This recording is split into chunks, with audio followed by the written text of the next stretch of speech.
Ciencia y Tecnología apoyamos convocatorias, posteriormente les voy a mostrar la página, para que ciertos proyectos de investigación estén alineados al Programa Nacional de Innovación y Ciencia o a los programas sectoriales de educación pudieran llegar a obtener recursos externos, ¿verdad?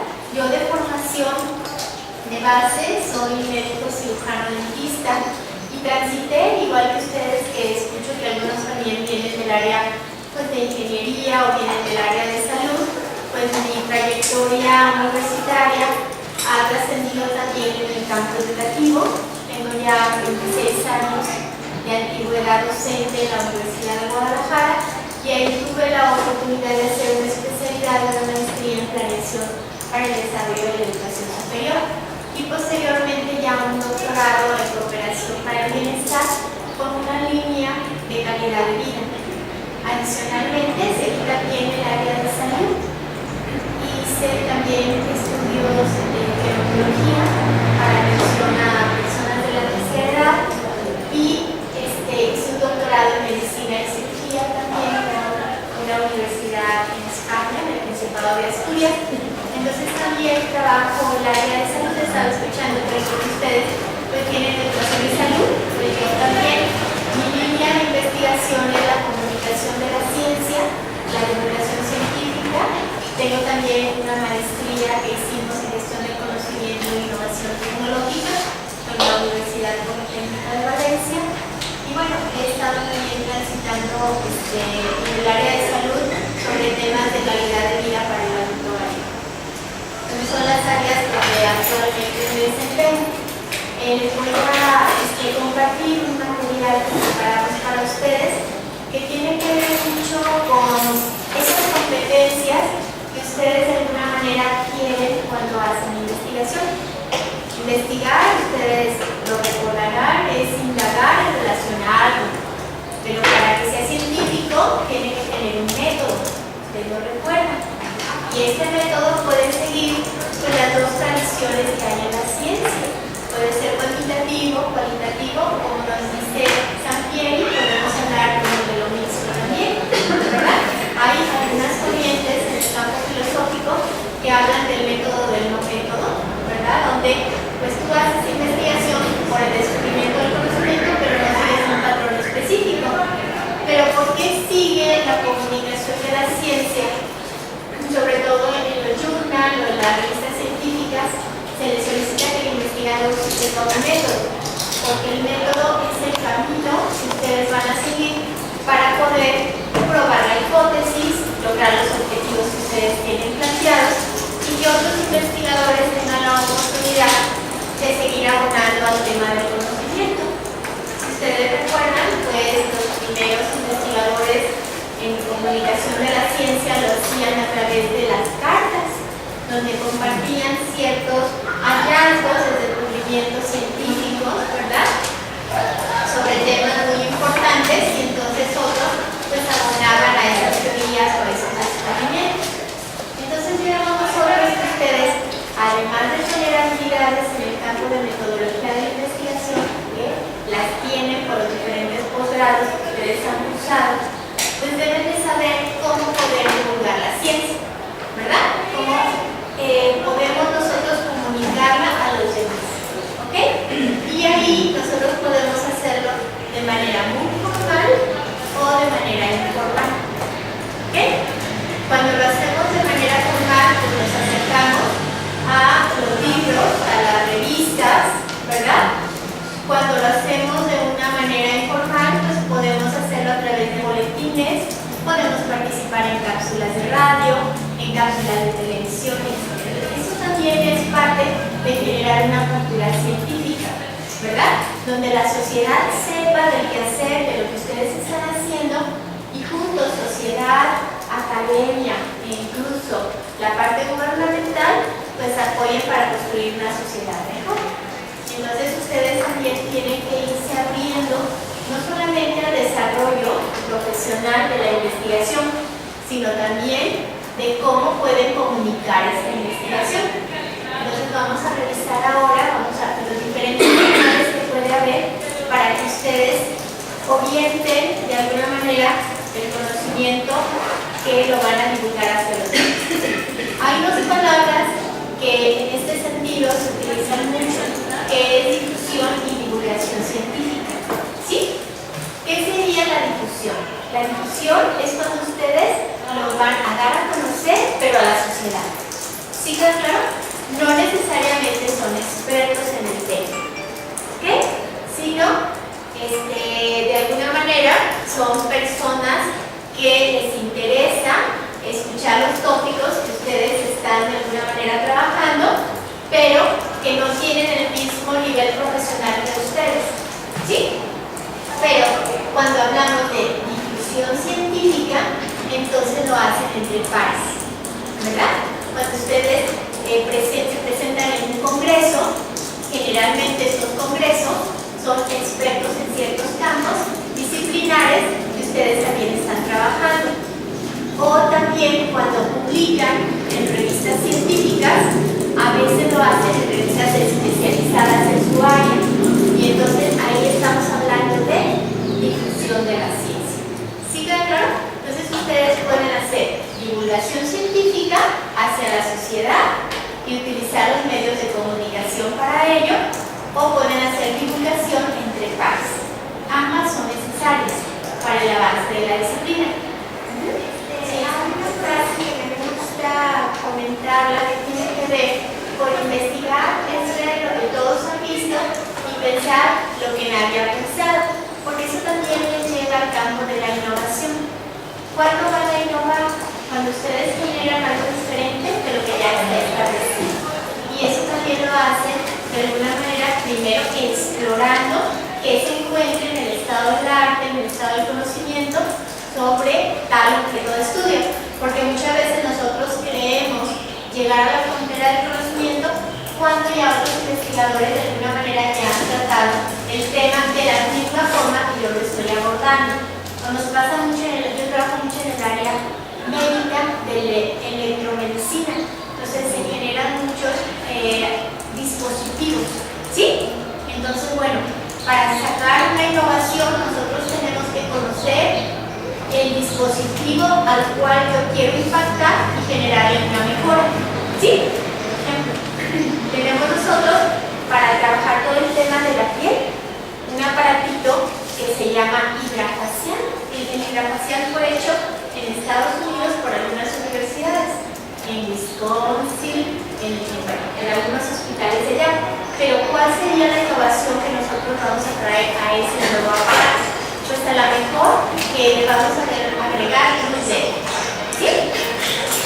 O ya hay ciertos láser de diodo, pero ahora nosotros a lo mejor hacemos un láser fraccionado. Entonces ahí, de alguna manera, estamos cayendo en el campo de la innovación. Ustedes en el campo de educación, por ejemplo, en la enseñanza de la matemática, pues ustedes pueden llegar a innovar un método diferente para acercarse, para que los jóvenes o la educación básica puedan adquirir las competencias necesarias en la formación matemática o las habilidades lectoras, etc. Entonces, cuando nosotros siempre que hablemos de innovación, tenemos que conocer aquello que queremos impactar y podemos hacer la diferencia, ¿sí?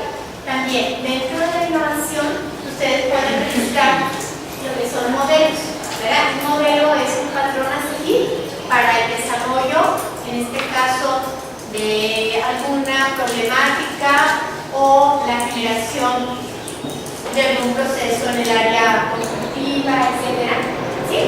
Pero también nosotros hacemos lo que se llaman modelos de utilidad. Sí, más o menos se orientan en que dentro del campo de la innovación, nosotros en la Secretaría tenemos una área que se llama registro de propiedad intelectual industrial, ¿sí? Entonces, ¿qué es la propiedad intelectual? Todo lo que ustedes generan ideas, conceptos, y ahí ¿quién lo registra? La Secretaría de Educación Pública. ¿Y cómo lo hace? Ante derechos de autor. Tenemos el INPI, ¿sí? O la misma Secretaría de Educación Pública tiene unas oficinas, no sé si ustedes las ubican, que están cerca de los distritos, ellos son del Distrito Federal, y y entonces ya les llevan todo el trámite. Si alguno de ustedes dice, pues yo hice un libro y lo quiero registrar porque es de mi autoría, pues entonces ahí es propiedad intelectual. ¿Sí? Cuando estamos llamando, cuando es propiedad industrial, ¿sí? Cuando generen ustedes alguna patente o un modelo de utilidad. Y ustedes dirían, ¿en el campo de la educación se puede generar una patente? Claro, ¿sí? En Estados Unidos el software es patentable. Aquí en México todavía es considerado como propiedad intelectual. Pero ¿qué tal si ustedes hacen un dispositivo para la enseñanza de las matemáticas? Pues el mismo dispositivo tecnológico ese es patentable y lo otro será derechos de autor. ¿Sí? Entonces, bueno, son esos elementos que también son importantes compartirles porque dentro del campo de investigación también ustedes tienen que crear competencias para el registro. ¿Sí? Y también para que pues, sean reconocidos sus derechos. Así como ustedes citan a varios autores en el campo del conocimiento, cuando es en el estado del arte, hacen un acto teórico, pues también otros investigadores los tendrán que citar a ustedes. Pero para ello ustedes tienen que registrar sus obras. Y aquí, lamentablemente, en México no es como una cultura muy extendida el hecho de que nosotros registremos. Entonces, para que ustedes también sepan que es algo necesario que lo tengan presente como investigadores que ustedes son. Entonces, ¿ustedes se registran? Si ustedes van a ser propiedad intelectual, y ustedes dicen, a ver, yo voy a generar un manual, voy a generar un libro, ustedes lo van a registrar ante derechos de autor en la Secretaría de Educación Pública. Igual si después les utilizan un correo, les paso la dirección y el nombre de la persona, ¿sí? ¿Verdad? A veces ustedes también tienen que valorar si ese registro lo van a hacer de manera institucional.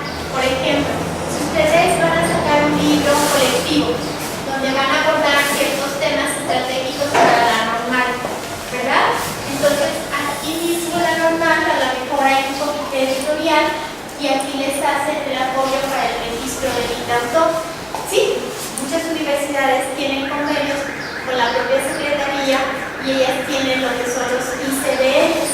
El ICBM pues es un número que se da a la obra registrada del autor y ustedes ya tienen los derechos de esa obra.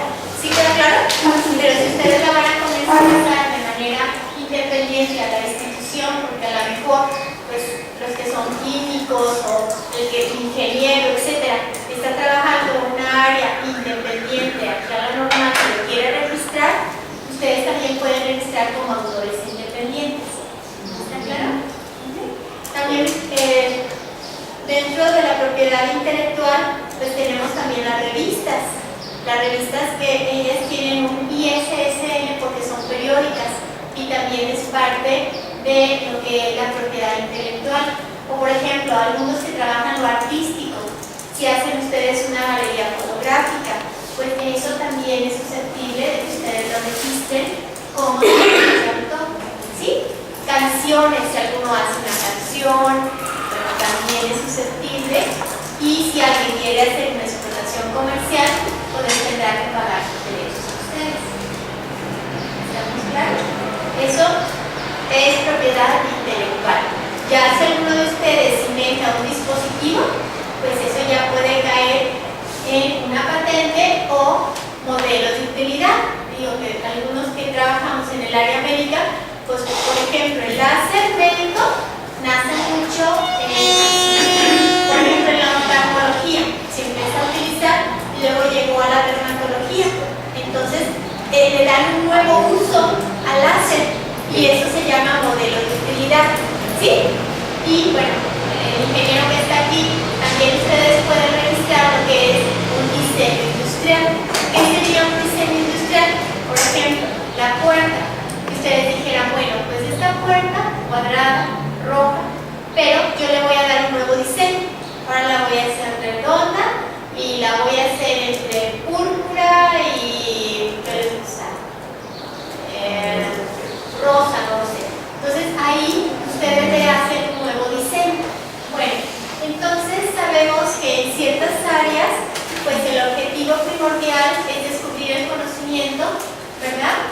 pero no comunicar el conocimiento. Algunos lo derivan a otras oficinas de comunicación científica para que ellos puedan hacer los abstracts, los journals, que eso corresponde. En el caso de nosotros que trabajamos en las universidades, como que tenemos que tener multicompetencias, ¿sí? Entonces no basta con que ustedes sepan investigar, sino también deben hacer llegar ese conocimiento a los demás. ¿Okay? Por eso también pues nosotros tenemos que tener la habilidad de la comunicación de la ciencia. Bien, y para poder comunicar hay que tenernos de alguna manera que expresar de una forma que el interlocutor pueda de alguna manera entendernos.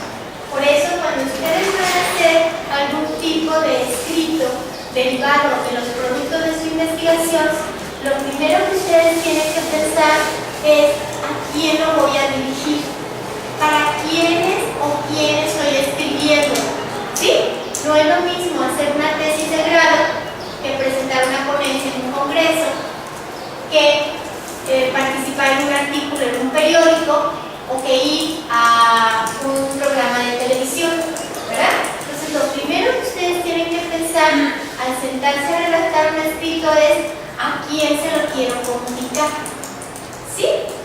Ok, también nos ayuda mucho en poder empaparnos de ese tema y estar revisando literatura, ¿verdad? O acercarnos con expertos que aborden los temas que yo estoy desarrollando. Eso nos va a dar también mucha luz. Entonces, bueno, algo obligado es pues, tener un buen hábito de lectura, porque generalmente un buen escritor es un buen lector.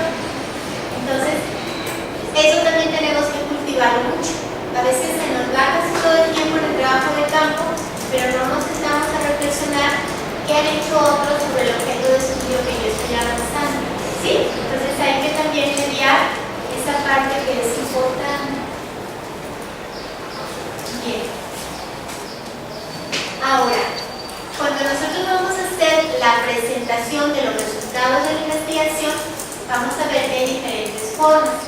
Por ejemplo, en la área donde yo trabajo, que es comunicación de la ciencia, o en el área de salud, utilizamos mucho, acaba de pasar el Congreso de los Hospitales Civiles, el que estuvimos, y nosotros presentamos mucho de manera visual y a través de pósteres. Eso también ya es muy utilizado en Europa. No sé si aquí en la normal también utilicen esas técnicas, porque generalmente hay cada vez más participación, ¿verdad? Ustedes hacen un congreso de enseñanza de las matemáticas o hacen un congreso sobre temas de las normales, pero ¿qué pasa si tienen una recepción muy grande de trabajos? No todos lo pueden hacer a través de la expresión oral o por un artículo científico.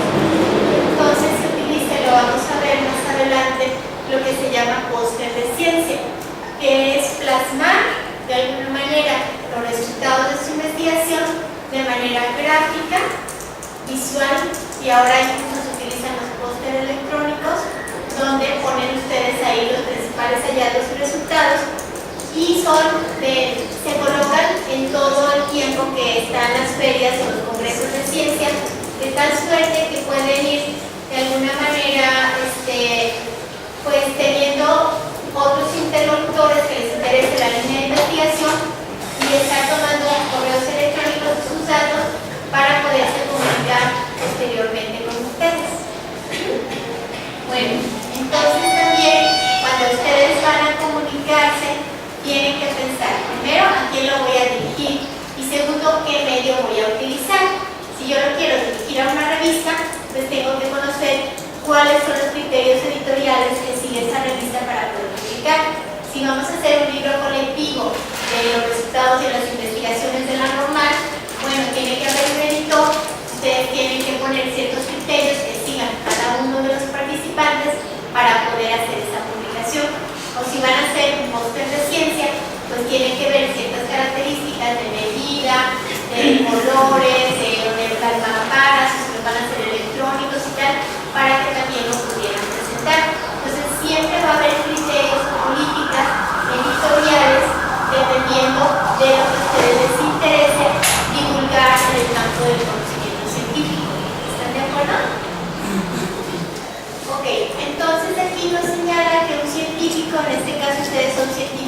sociales, algunos otros son científicos además en otras áreas como puede ser la medicina, la ingeniería, etcétera, pero son científicos, ¿sí? Y en este caso ustedes tienen también que tener esta capacidad de comunicar las publicaciones a los demás, ¿verdad? Y hacerlo de una manera lo más práctico que se pueda, dependiendo de a dónde van a dirigir sus escritos.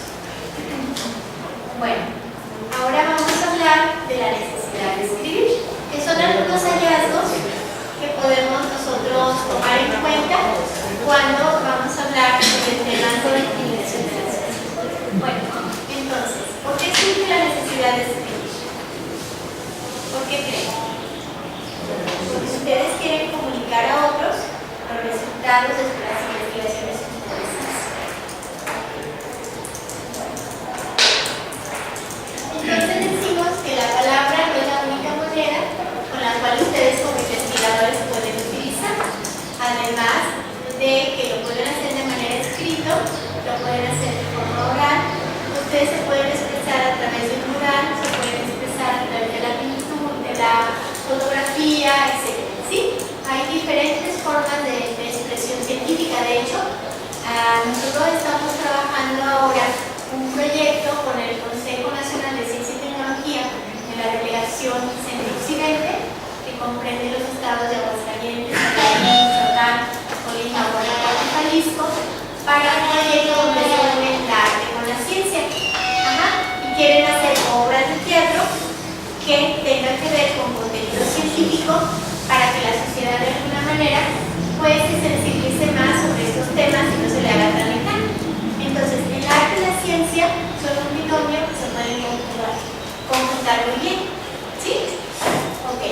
Bueno, entonces lo podemos hacer, podemos expresar nuestras ideas, nuestras investigaciones de diferentes formas, ¿verdad? Y bueno, tenemos que todo investigador, pues, de alguna manera tiene que empezarse a familiarizar con estas formas de expresión, dependiendo obviamente de su orientación. Los que somos más científicos sociales o humanistas, pues tendemos más a hacer la divulgación de la ciencia a través de qué? De escritos, ¿verdad? En capítulos de libros, artículos en revistas, participaciones en congresos, es como lo que más producimos. Pero en el área de ingeniería no hacen tanto esto, hacen reportes técnicos, pero generalmente generan modelos de utilidad o generan patentes. Entonces, depende de la disciplina, va a ser las formas que más se acercan a comunicar la ciencia. O los que son científicos en el área del arte, pues a lo mejor lo expresan a través de una manera diferente, ¿verdad? A través de fotografías, a través de pinturas, lo que ustedes quieran expresar. Bueno, siempre que ustedes vayan a iniciar un proyecto con el cual van a comunicar los resultados de la investigación, pues tienen que hacer una planeación, ¿sí? Y dentro de la planeación ustedes tienen que visualizar a quién le voy a comunicar los resultados, de qué manera lo voy a hacer, cuánto tiempo voy a invertir, si lo voy a hacer yo solo o voy a contratar, porque eso también a veces algún auxiliar de investigación o un corrector de estilo una vez que termine el artículo, ¿verdad? Que le dé forma también al proyecto. Por ejemplo, su servidora, con una profesora de aquí del Centro de Sociales y Humanidades, desarrollamos un software interactivo para la enseñanza del portugués. Ella es brasileña y ella es la única maestra de portugués del centro universitario y tiene algunos alumnos que viajan a posgrados y necesitan saber el idioma, aunque es muy semejante al español, pues siempre la pronunciación o cierta escritura tiene diferencia. Entonces, generalmente son alumnos que van a posgrado, que ya están en el campo laboral y que no tienen el tiempo de ir a clases de manera regular. Entonces, pues bueno, ¿por qué no les hacemos un software para que ellos de manera interactiva, utilizando la música, el juego, puedan adquirir esta competencia y así lo desarrollamos, ¿verdad?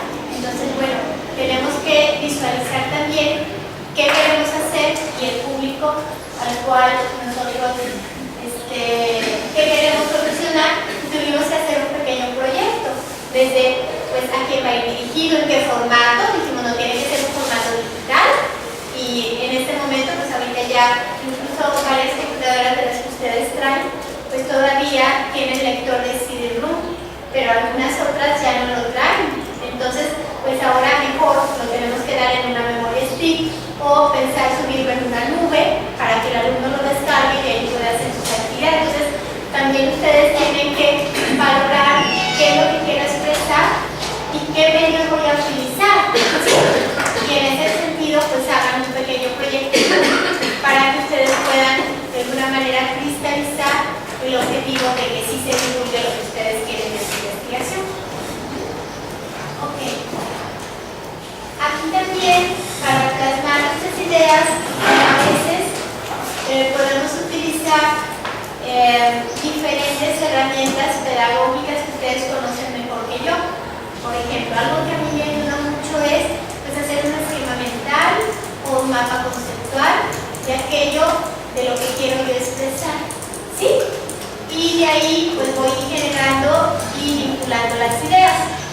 A mí me ayuda, pero cada uno de ustedes puede trabajar como mejor convenga para el desarrollo de su proyecto de comunicación, en este caso de lo que quieran expresar.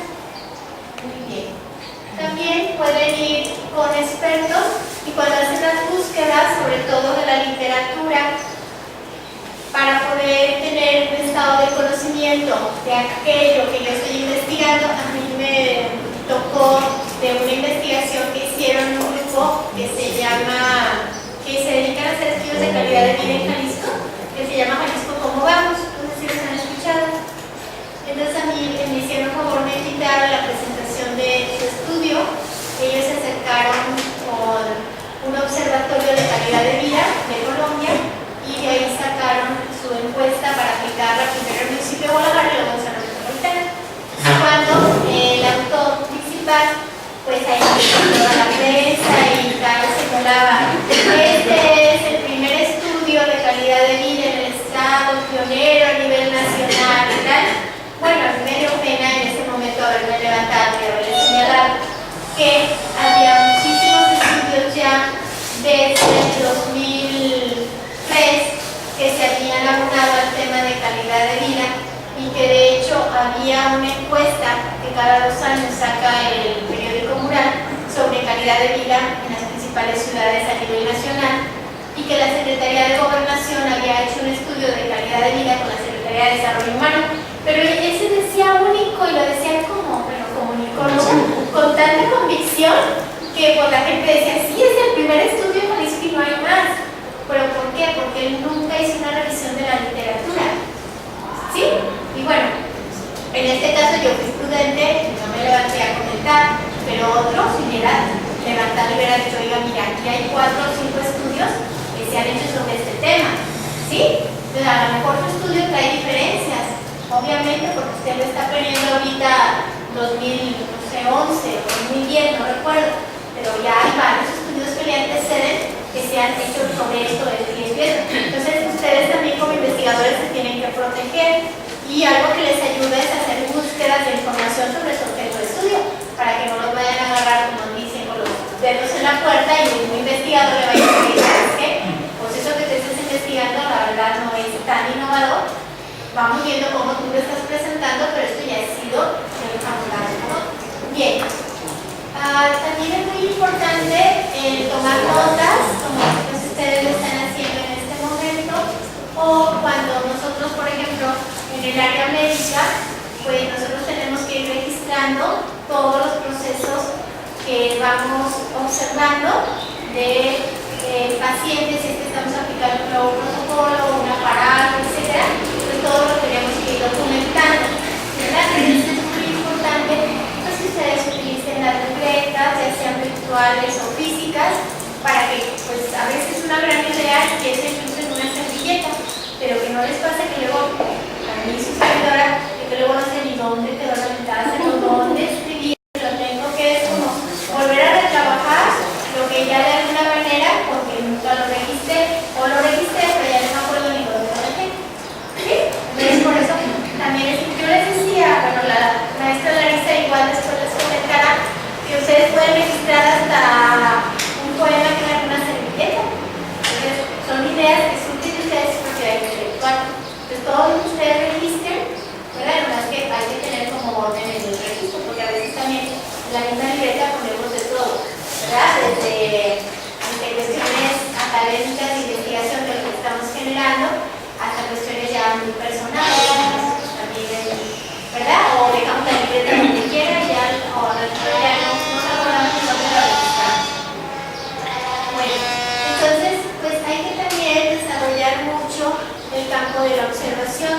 Los niños, ustedes se fijan, ellos siempre de manera innata son muy curiosos, ¿sí?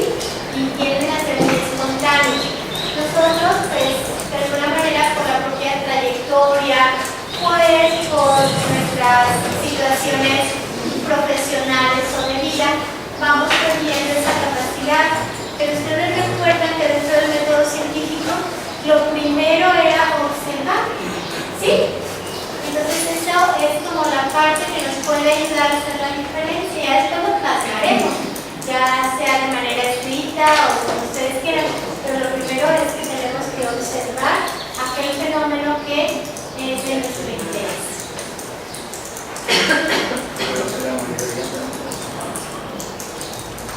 Bueno, aquí se dice algo que en ciertas áreas como en salud es muy cierto. Nosotros tenemos que ser muy precisos con los protocolos porque estamos trabajando con personas que les podemos afectar en su vida, ¿sí? Entonces tenemos que tener protocolos muy sistematizados. Siempre tenemos que empezar con una muy buena historia clínica para luego poder hacer un diagnóstico y luego un tratamiento. ¿Sí queda claro? Pero así como ustedes también en ciertas partes o ciertos laboratorios de planificación, pues también tienen que hacer lo mismo cuando van a comunicar la ciencia. O sea, tienen que planificar de qué manera la van a comunicar, cómo, con qué medios, etc. ¿Sí queda claro? Entonces también tienen que tener un orden.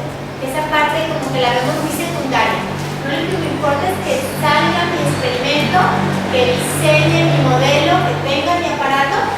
Yo, bueno, ustedes obviamente son científicos sociales y no les ocurre tanto, pero cuando hemos trabajado con ingenieros, dicen, a mí no me pongan eso nosotros vamos a desarrollar el dron, nosotros vamos a hacer tal dispositivo móvil, tal, pero ya la parte de documentarlo, eso ando, ¿verdad?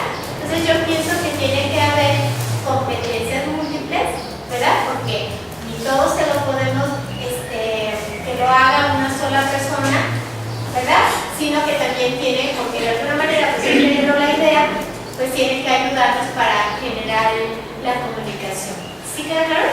Y también tienen que tener estas habilidades que para algunos otros, pues, dependiendo de su formación, pueden ser más hábil que, ¿verdad? Así que pero es importante que la desarrollen, pues. Bien. Ok. Y entonces, como les decía, también ayuda mucho a hacer esquemas. Ustedes me imagino que eligen tesis de grado. Entonces, ¿qué le dicen al alumno? A ver, hazme un borrador, un esquema de lo que vas a presentar, porque eso es como una guía, ¿verdad?